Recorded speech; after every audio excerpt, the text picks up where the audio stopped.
औज़ुबिल्लाहिमिनश्शैतानिर्रजीम बिस्मिल्लाहिर्रहमानिर्रहीम। Second student, हम lecture number 45 में हैं और मैं एक टॉपिक जिसको अपने लास्ट लेक्चर में मैं आपसे डिस्कस करना स्टार्ट हुआ था उसको मैं यहाँ से कंटिन्यू करने लगा।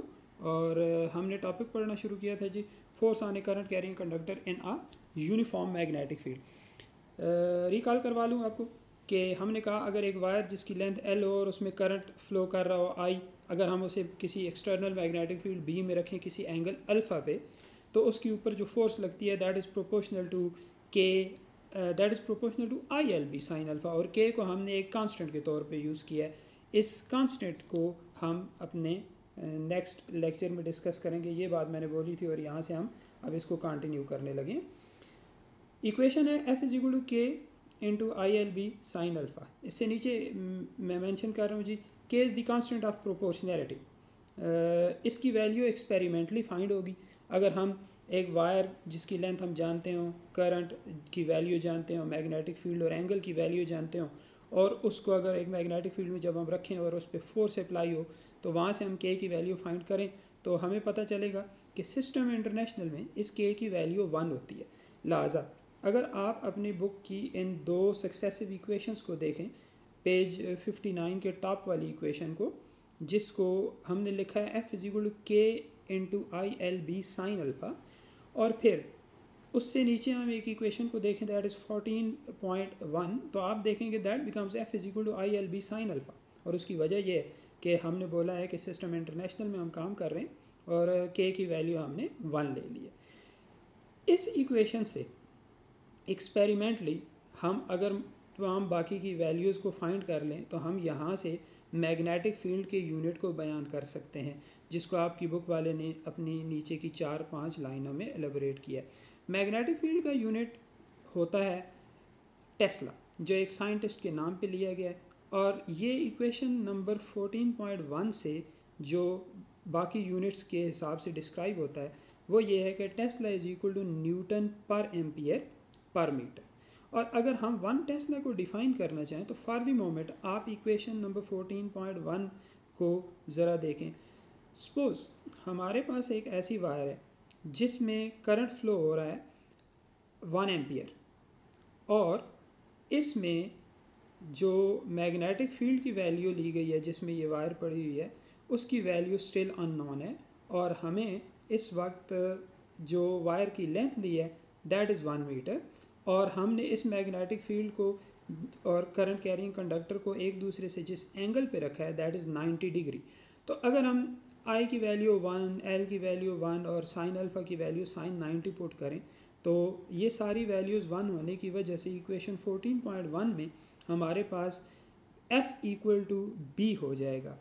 और F इक्वल टू बी होने का मतलब ये है कि अगर हम इस इक्वेशन से B की वैल्यू को या डिफ़ाइन करना चाहें कि व्हाट इज़ 1 टेस्ला, तो हम उसको कुछ इस तरीके से डिफ़ाइन करेंगे कि the strength of the magnetic field यानी magnetic induction is the force acting on 1 metre length of the conductor placed at right angle to the magnetic field when 1 ampere current is passing through it।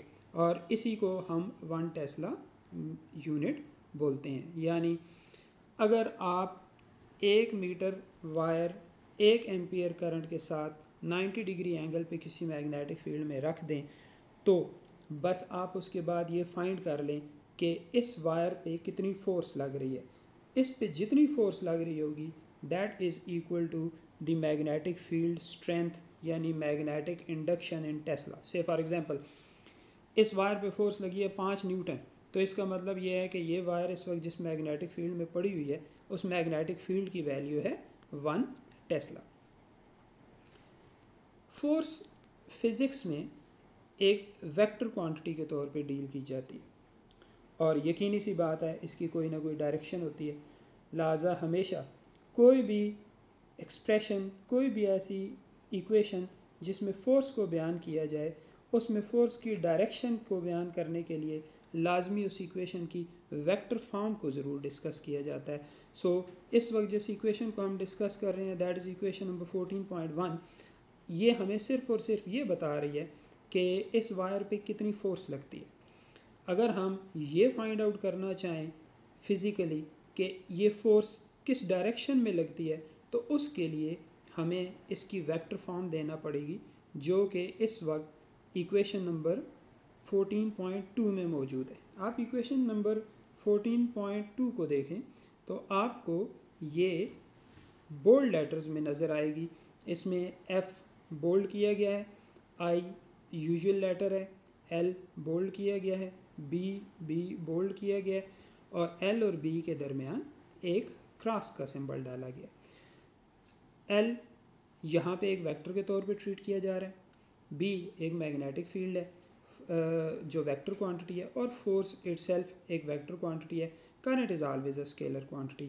तो equation number 14.2 तो ये बताती है कि vector form में force is equal to I into L cross B, यानी अगर आप L की और B की डायरेक्शन जानते हैं तो आप एक राइट हैंड रूल लगाएं और वहाँ से आप इस फोर्स की डायरेक्शन मालूम कर सकते हैं। L की डायरेक्शन हमेशा वो ली जाएगी जिस डायरेक्शन में करंट फ्लो हो रहा है। लिहाजा आप अपना राइट हैंड स्ट्रेच करके थंब को बाकी फिंगर्स के साथ 90 के एंगल पे रख के अपने राइट हैंड को रखेंगे वायर की लेंथ पे और फिंगर्स को रोटेट करेंगे मैग्नेटिक फील्ड की तरफ, तो थंब जिस डायरेक्शन में जाएगा that is the direction of the magnetic force जो कि उस वायर पे लगेगी। और ये सारी की सारी बात जो मैं इस वक्त आपसे बोल रहा हूँ ये हमने इस आपकी बुक में जहाँ पे इस वक्त मैं पॉइंट कर रहा हूँ, ये सारे की सारी जगह पे इस राइट हैंड रूल को हमने जो बयान किया है उसको आपकी बुक वाले ने मेंशन कर दिया है। So basically force can be found from the right hand rule of the vector product F is equal to I into L cross B के आइडिया से। फिजिकली इस फोर्स की डायरेक्शन को एक और तरीके से भी समझा जा सकता है कि ये जिस डायरेक्शन में फोर्स लगेगी उसके पीछे क्या रीज़न हो सकती है, और वो हम एक फ़िगर में देख सकते हैं जो कि इस वक्त इस पेज 59 पे राइट साइड पे बनी हुई है 14.4 के हिसाब से। फिगर को आप इस वक्त समझें, एक मैग्नेटिक फील्ड है, एक्सटर्नल मैग्नेटिक फील्ड, एक मैग्नेट के नॉर्थ और साउथ पोल के दरमियान, और उसकी डायरेक्शन नॉर्थ से साउथ स्ट्रेट लाइन से इस वक्त शो हुई है।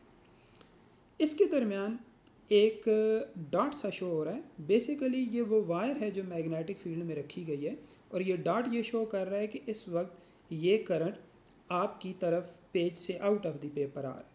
और जो सर्कल्स इस वक्त आपको शो किए जा रहे हैं ये basically magnetic field of the current है जो वायर में फ्लो हो रहा है, जिसको हमने पिछले लेक्चर में राइट हैंड रूल की मदद से बयान किया था।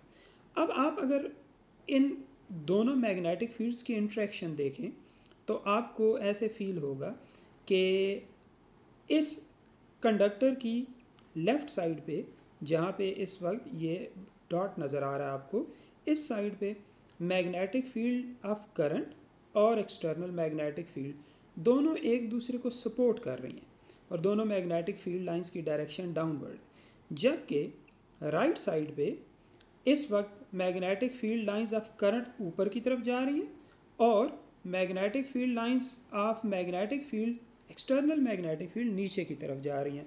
So overall this figure is showing कि दोनों मैग्नेटिक फील्ड्स की इंटरेक्शन की वजह से मैग्नेटिक फील्ड्स यूनिफॉर्म नहीं रही है, बल्कि इस कंडक्टर के राइट पे magnetic field strong slightly weaker होगी as compared to the magnetic field on the left. लिहाजा होगा ये कि स्ट्रॉन्गर मैग्नेटिक फील्ड इस वायर को पुश देगी टूवर्ड्स वीकर मैग्नेटिक फील्ड, और आपकी इस फिगर के मुताबिक इस वायर को एक फोर्स पुश मिलेगी जो राइट साइड पे होगी।